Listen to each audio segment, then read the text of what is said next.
ഇപ്പോഴത്തെ കാലാവസ്ഥയിൽ നമുക്ക് പുറത്തിറങ്ങാൻ പറ്റാത്തൊരവസ്ഥയാണ്. കാരണം കഠിനമായ ചൂടാണല്ലേ.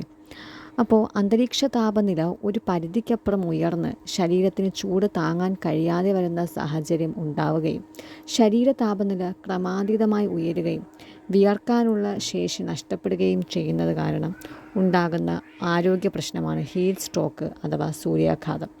അപ്പോൾ ഹീറ്റ് സ്ട്രോക്ക് എന്ന ആരോഗ്യ പ്രശ്നത്തെ പറ്റിയിട്ടാണ് ഇന്നത്തെ വീഡിയോ.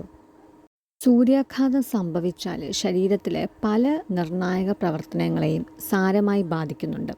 ഒരുപക്ഷെ ജീവൻ തന്നെ അപകടത്തിലാകാവുന്ന സാഹചര്യവും ഉണ്ടാകുന്നു.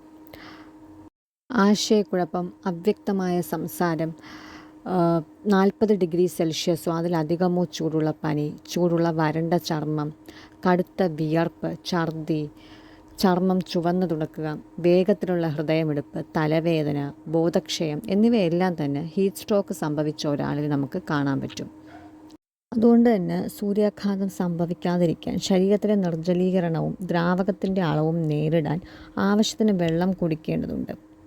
അതുപോലെ പുറത്തു പോകുമ്പോൾ അയഞ്ഞതും ഇളം നിറത്തിലുമുള്ള കോട്ടൺ വസ്ത്രങ്ങൾ ധരിക്കാനും ശ്രമിക്കണം.